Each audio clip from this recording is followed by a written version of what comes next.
Olá, internautas aqui da TV 61, estamos começando aqui mais uma edição do nosso programa Forças Desarmadas. Eu tenho aqui a felicidade de receber a juíza Cláudia Maria Dadico. Essa é a pronúncia, doutora Cláudia? Exatamente, isso Muito mesmo. bom. E o Eduardo Xavier Lemos. Vou ler aqui. O Eduardo Xavier Lemos, já apresento ele já é nosso companheiro aqui. Ele é presidente da Comissão de Justiça e Paz da Arquidiocese de Brasília.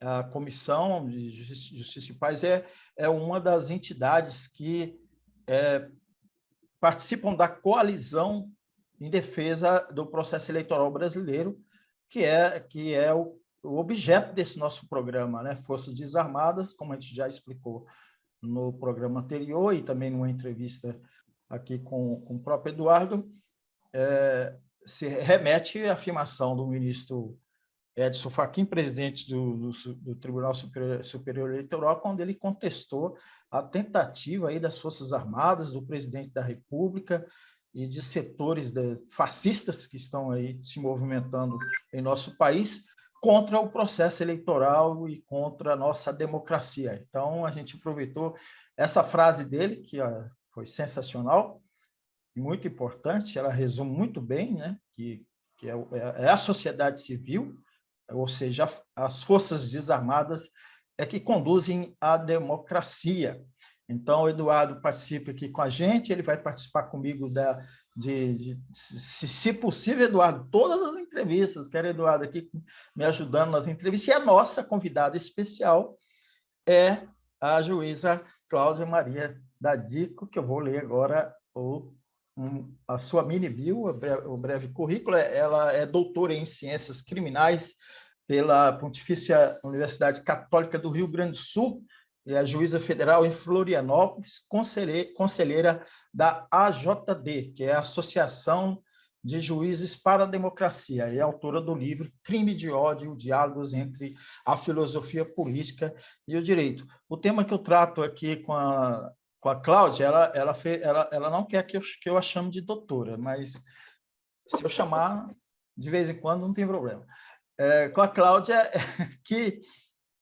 com o Eduardo vai me ajudar a conduzir, essa questão da tutela, né? A tutela das Forças Armadas, ou a tentativa das Forças Armadas de tutelar os destinos do país, conduzir esses destinos do país, e a gente sabe que em vários momentos deu no que deu, né? Deu ditadura, deu morte, deu tortura, deu exílio, deu assassinato. Então, eu faço essa pergunta, começando aí, Eduardo, e você conclui também os questionamentos com a Cláudia, e eu faço essa pergunta, né? A gente tem o artigo 242 da nossa Constituição Federal, que ele é meio dúbio, né? Ele é meio assim, né? Ele abre essa margem para essa interpretação de que as Forças Armadas ela que asseguraria aí, né, os destinos do país, né? Doutora Cláudia, por favor. Bem, inicialmente quero agradecer a oportunidade de estar aqui, né, no Expresso 61, agradecer ao João, agradecer ao Eduardo, saudar aqui os nossos internautas e dizer que essa coalizão, uma das razões de ela existir realmente é essa preocupação, né? Não é sem razão, né, que nós estamos aí várias entidades, mais de 200 de entidades da sociedade civil reunidas em torno de um ponto comum, que é o ponto da defesa do sistema eleitoral, da defesa das urnas eletrônicas, da defesa das instituições da justiça eleitoral. Por que isso está se fazendo necessário nessa eleição de 2022 e não foi necessário em todas as outras eleições que nós passamos desde o processo de redemocratização do país?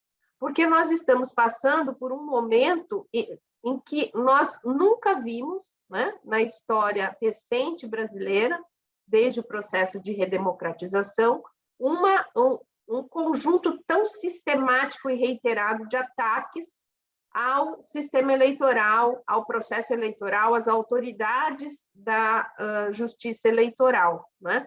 Coisas que são colocadas exatamente para minar a reputação, né, dessas instituições, para minar a confiança que a população deposita nas urnas eletrônicas, no Tribunal Superior Eleitoral, e, para nosso espanto, esses ataques estão vindo, em grande parte, por parte dos militares. E aí, Ministério da Defesa e outras grandes autoridades de alta patente, né, aí no conjunto das instituições brasileiras. Isso, para nós, realmente é uma coisa sem precedente, uma coisa espantosa, né? Desde a redemocratização, nós temos agora autoridades de alta patente militar se manifestando de maneira muito insistente e com um viés de críticas que não são exatamente críticas construtivas, mas críticas realmente no sentido de colocar dúvidas infundadas, muitas vezes, ou de reavivar matérias que já foram decididas pelo Tribunal Superior Eleitoral a todo tempo, né? E isso traz, né, não contribui para a segurança jurídica, não contribui para a estabilidade institucional, que são requisitos aí para que o período eleitoral possa transcorrer em paz, em normalidade, em tranquilidade, para que a população possa exercer o seu direito sagrado, né, um direito humano, na verdade, né, ao voto e à sua manifestação política. Então, isso né, praticamente também foi um dos fatores que nos obrigou, nós, enquanto representantes dessas mais de 200 de entidades da sociedade civil, nos organizarmos e nos articularmos no sentido de realmente defender e manifestar a nossa vontade de votar, e votar em paz e em segurança. Exatamente. Eduardo. Cláudia, eu fico muito feliz de te reencontrar aqui nesse programa. João, é um prazer trabalhar com você aqui nessa nova tarefa aqui que a gente está começando. É sempre um prazer. Eu admiro demais o seu trabalho, você sabe disso. Você abre muitas frentes importantes e essa é mais uma delas no momento que eu considero emblemático de país. E é um momento emblemático de país aqui, uma pessoa que eu respeito muito, admiro muito, que é a Cláudia, a doutora Cláudia, que vem construindo, junto com essa coalizão, que eu faço parte, mas, de fato, aqui a minha admiração ao trabalho da Cláudia, nesse processo de construção coletiva, onde, de fato, ela tem um papel muito importante em de fato, aglutinar, de fato, se dedicar, ademais de todas as suas tarefas,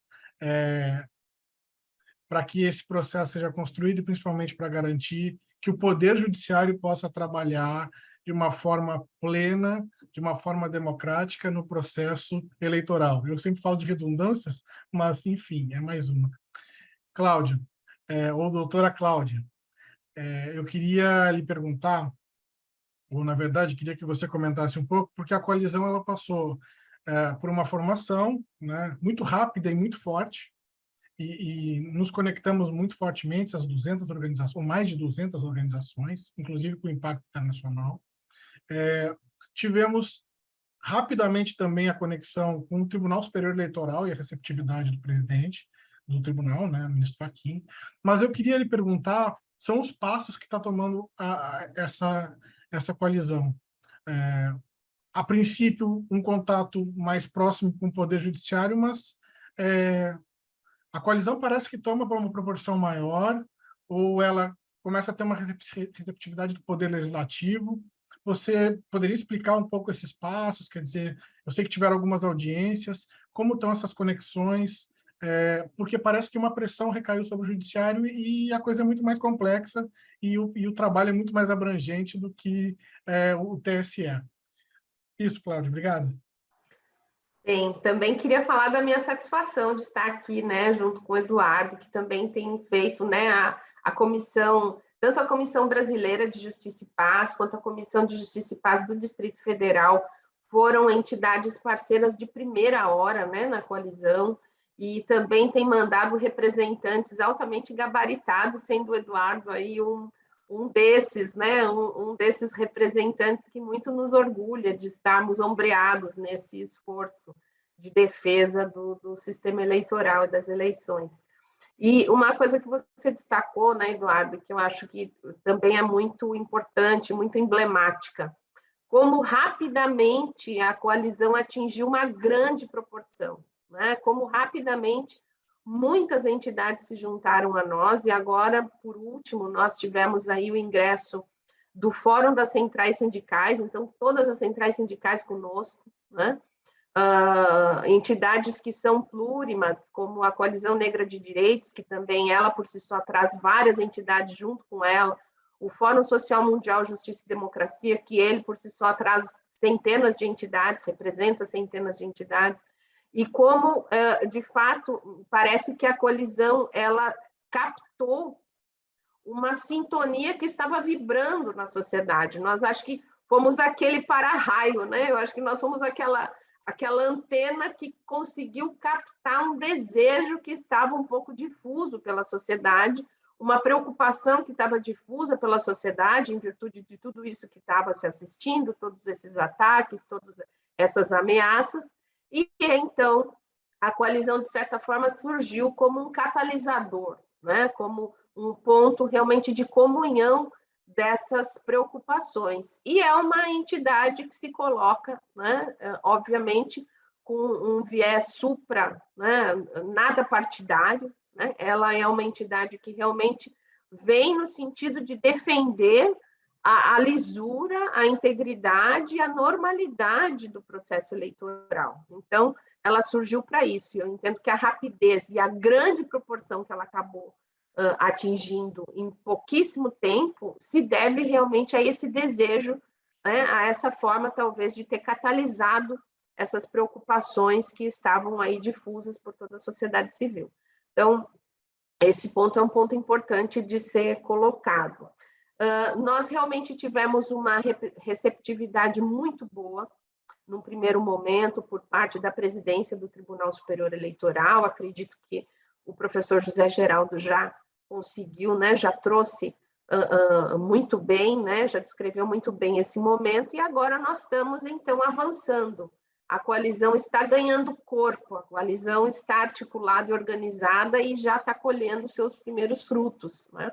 Então, essa semana, na segunda-feira, nós tivemos uma audiência pública na Comissão de Direitos Humanos do Senado Federal, possibilitada ali pelo senador Humberto Costa, e nessa audiência pública, muitos dos nossos representantes tiveram a oportunidade de estar se manifestando, de estar colocando ali as suas preocupações, reafirmando a posição da sociedade civil desarmada, né, que é o nosso mote aqui também no programa, no sentido de termos eleições em clima de paz, em clima de segurança para a população, né? Segurança tanto no sentido da credibilidade nas urnas eletrônicas e na justiça eleitoral, e segurança no sentido de ter um clima isento de violência política, que essa também é uma outra preocupação que nos aglutina, que também é um ponto comum dessas entidades. Nós sabemos que as forças de segurança pública, até o momento, não fizeram nenhum anúncio, né? Não estão tratando com a população sobre como pretendem garantir a segurança da população nos dois momentos, nos dois turnos e nos momentos anteriores ou posteriores à própria eleição, no momento da diplomação, no momento da posse. Nós não sabemos o que essas autoridades estão planejando, né? Não sabemos a dimensão do efetivo que poderá ser, que poderemos contar. Então, veja, o que é realmente função das forças militares, parece que a sociedade não está tendo informação suficiente. Então, nesse sentido, a garantia da segurança está ficando um ponto, muitas dúvidas e muitos pontos de interrogação. Esse foi um ponto que foi levantado nessa audiência pública. E uma das sugestões que a coalizão fez, então, ao senador Humberto Costa foi o de provocar o ministro da Justiça e Segurança Pública para que ele diga quais são os planos, o que se planeja. Né? O Ministério da Justiça está se reunindo com as secretarias estaduais de segurança pública, há um plano nacional, há um esforço realmente unificado no sentido de garantir a segurança da população. Ora, nós sabemos que nos últimos anos, né, particularmente nos 2 últimos anos, o nível de armamento da população civil, através, né, dos colecionadores, clubes de tiro, né, os famosos CACs, né, caçadores, atiradores e colecionadores de armas, aumentou em números assombrosos, é uma coisa apavorante. Né? No estado que eu estou falando aqui, que é Santa Catarina, nos 2 últimos anos, o aumento de armamento em mãos da população civil aumentou em 600%. Né? A normatização que regulamenta esses CACs permitiu que a pessoa compre 60 armas, uma única pessoa. Então, isso realmente traz um elemento a mais, que traz preocupação para este contexto eleitoral, em que, normalmente, nós já temos uma polarização, já temos um clima de disputa, que é natural das disputas eleitorais, mas que, com esse volume de armamento na mão da população civil, realmente traz uma preocupação e deveria trazer para essas autoridades um cuidado muito maior. Nós não temos tido nenhum tipo de informação sobre esse cuidado. Então, a coalizão também está fazendo essa sugestão. O senador Humberto Costa acolheu, né? E também uma outra posição que nós também estamos trabalhando é no sentido de incrementar o número de observadores nas eleições, nos pleitos, né, tanto no primeiro quanto no segundo turno, quanto nos momentos anteriores e posteriores. Tanto observadores internacionais quanto observadores nacionais. Então, nesse sentido, a coalizão já teve uma reunião com a assessoria internacional do Tribunal Superior Eleitoral, no sentido de oferecer uma lista de pessoas de elevada reputação no campo internacional, para que possam ser, então, convidados, né, pelo Poder Eleitoral brasileiro, pela Justiça Eleitoral, para atuar aqui como observadores. Né? Há um certo óbice, enfim, né, um óbice dito orçamentário, mas nós estamos ainda trabalhando no sentido de viabilizar que esses observadores venham, né? Porque entendemos que quanto mais observadores tivermos, e notadamente observadores internacionais, isso vai funcionar como um fator de desestímulo a episódios de violência ou, né, algum tipo de tentativa golpista, vamos dizer assim, porque os olhos do mundo estarão voltados para o Brasil. E não interessa para ninguém, né, em sã consciência, que o Brasil tenha uma aventura golpista em que se coloque o Brasil como uma nação onde não há segurança jurídica, não há segurança política, enfim, um país que não é merecedor aí de investimentos, né, públicos e privados, enfim, pela falta de estabilidade institucional. E acreditamos que isso não é do interesse de ninguém. Então, a vinda desses observadores internacionais dará maior visibilidade para o que acontece e também estamos entendendo que isso é importante. E um outro viés são os observadores nacionais, e aí muitas das nossas entidades também estão se habilitando para trabalhar como observadores nacionais, né? Também nesses momentos mais importantes aí do processo eleitoral de 2022. Então, seriam basicamente esses os desdobramentos até o momento, né? E nós estamos ainda pensando em outros aí para o futuro, mas isso teremos ainda que construir dentro da coalizão. Esse ponto que a doutora Cláudia traz é muito importante, né, Eduardo? Essa questão da violência, né? Porque a gente está imaginando aí uma ruptura que pode ocorrer, o presidente está anunciando a todo momento, mas a questão da violência no dia anterior, né, nas proximidades das eleições e principalmente no dia.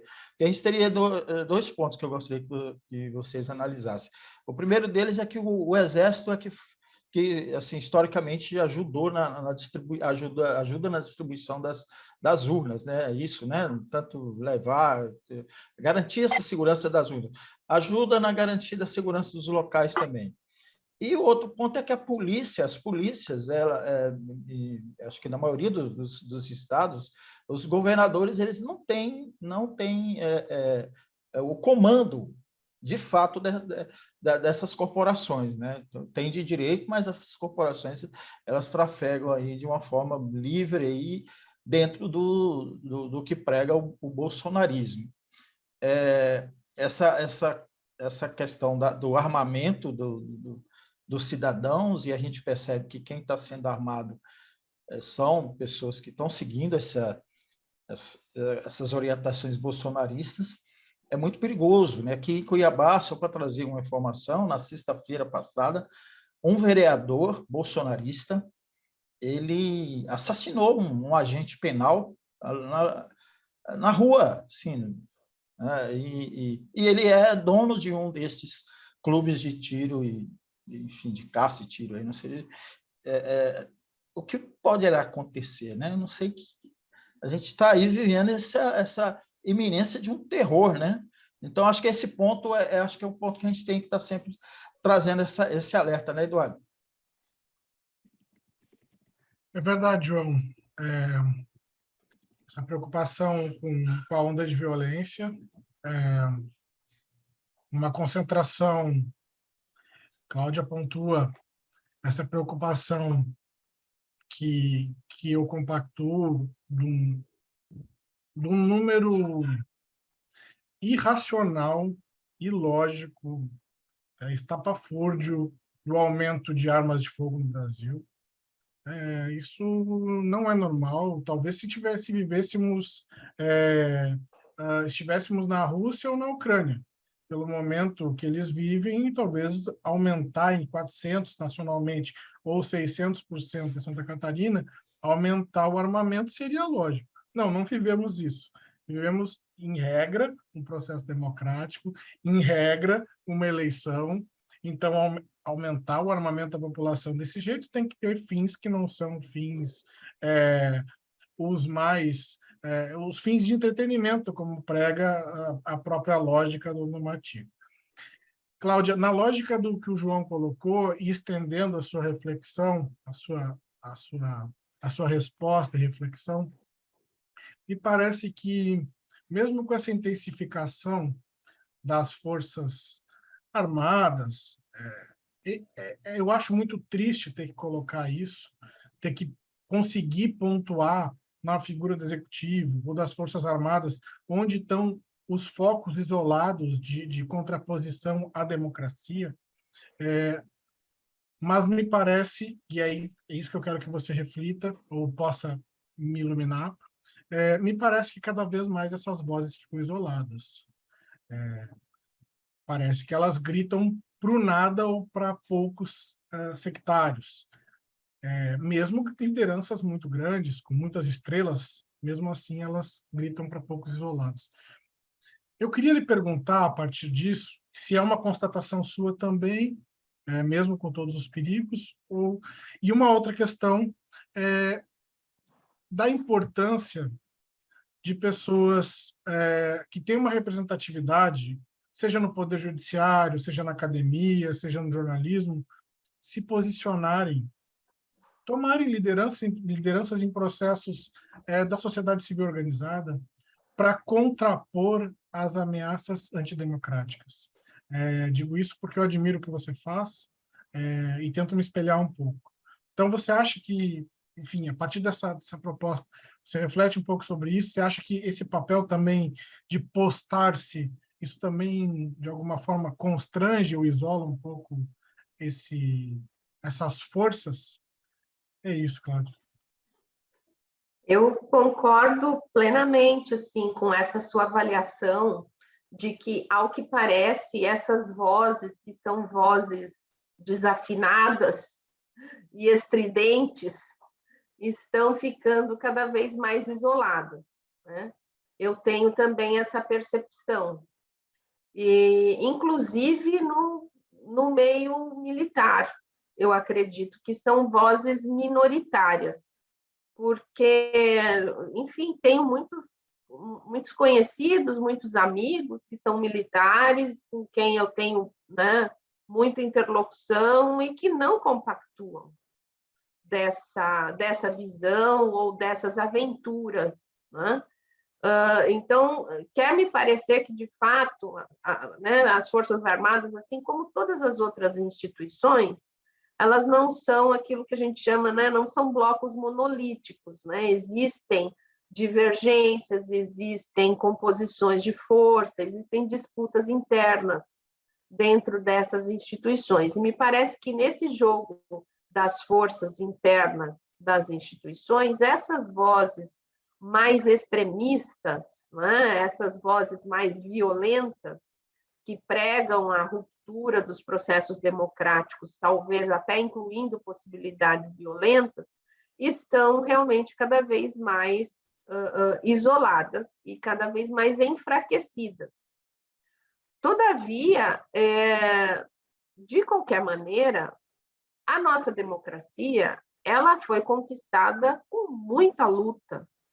Ela foi um processo histórico tivemos muitas perdas, né, no meio do caminho, né? Tivemos muitas pessoas, enfim, né, conhecidas, amigos, companheiros, enfim, que tombaram, que deram a vida para que nós pudéssemos ter a nossa democracia retomada, né? Ainda que ela não seja aquela democracia plena, né, que muitos almejam, que a gente tenha realmente uma igualdade de possibilidade de participação muito maior, muito mais substancial, né? É o que nós temos e é o que viabiliza que a gente possa estar aperfeiçoando para o futuro. Mas eu compactuo totalmente com essa avaliação de que são vozes que estão cada vez mais isoladas, cada vez mais sem apoio, e cada vez mais sem condições, realmente, de praticar aquilo que apregoam.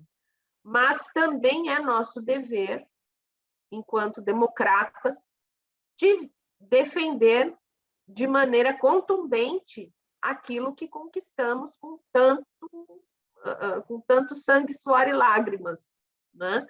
Não vai ser com a nossa inércia, com a nossa passividade, com a nossa naturalização para determinados discursos, para determinadas posições, que isso vai ser praticado, né? Então, se quiserem fazê-lo, acreditamos que não farão, porque realmente estão muito isolados, né? Mas se quiserem fazê-lo, o custo político será muito alto, muito alto. E a nossa coalizão está aí para dizer que esse custo político está ficando cada vez mais alto, porque são muitas as vozes, muitas as forças sociais que realmente não permitirão nenhum tipo de aventura, nenhum tipo de ruptura. Então, acredito que é a hora, né, realmente, né, Eduardo, dos democratas virem a público e reafirmarem o seu compromisso com a democracia, né? E nesse sentido, nós, os integrantes da Associação Juízes para a Democracia, pensamos exatamente dessa forma.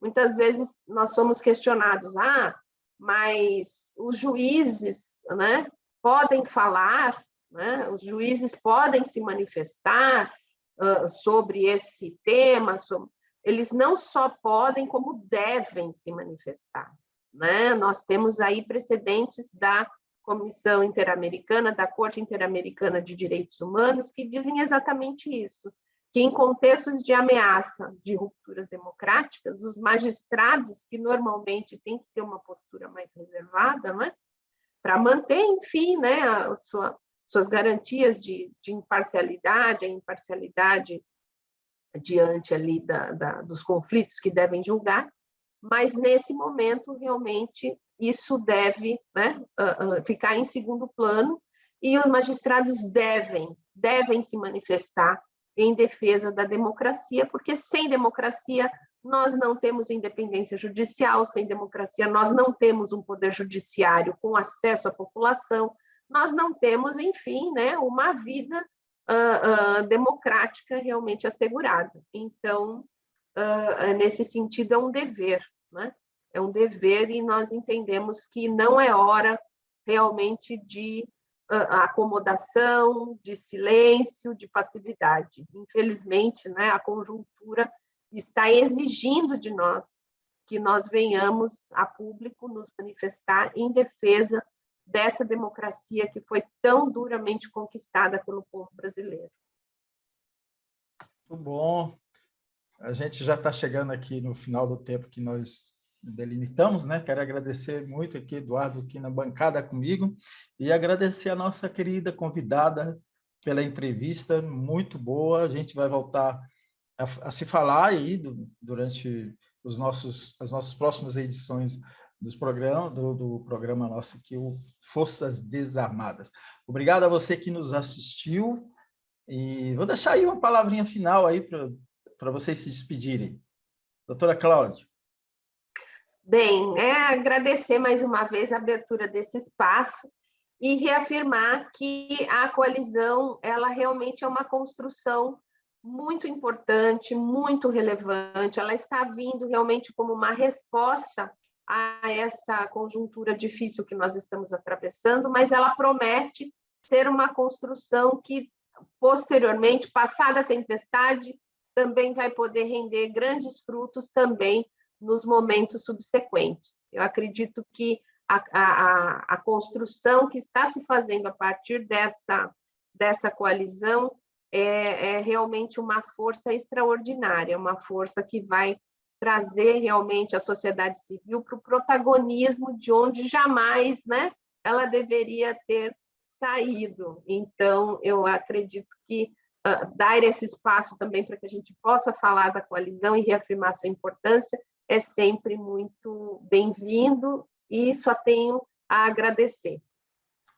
Eduardo. Eu queria agradecer a Cláudia, a JD, né? Eu tenho uma relação também muito positiva, que é a Cláudia representante, mas o trabalho da Cláudia, a disponibilidade da Cláudia, João, por estar organizando todo esse processo aqui para a coalizão colocar sua voz. Vou sempre te ajudar no que você precisar aqui. O segundo passo desse programa, né, o primeiro com o professor Zé Geraldo, agora com a Cláudia, com a JD, muito feliz, e reforçar aqui a posição que a Cláudia representando a coalizão, mas eu também como representante, de que nós temos aí muitos passos importantes para dar na história, e que estamos muito confiantes e felizes com o processo que está não só se iniciando, mas se intensificando muito fortemente, se intensificando muito rapidamente, dada a necessidade, porque o tempo urge. Muito bom. Agradecer novamente, Eduardo, e a nossa querida convidada, e a gente volta na próxima edição. Um abraço aí para você que nos acompanhou.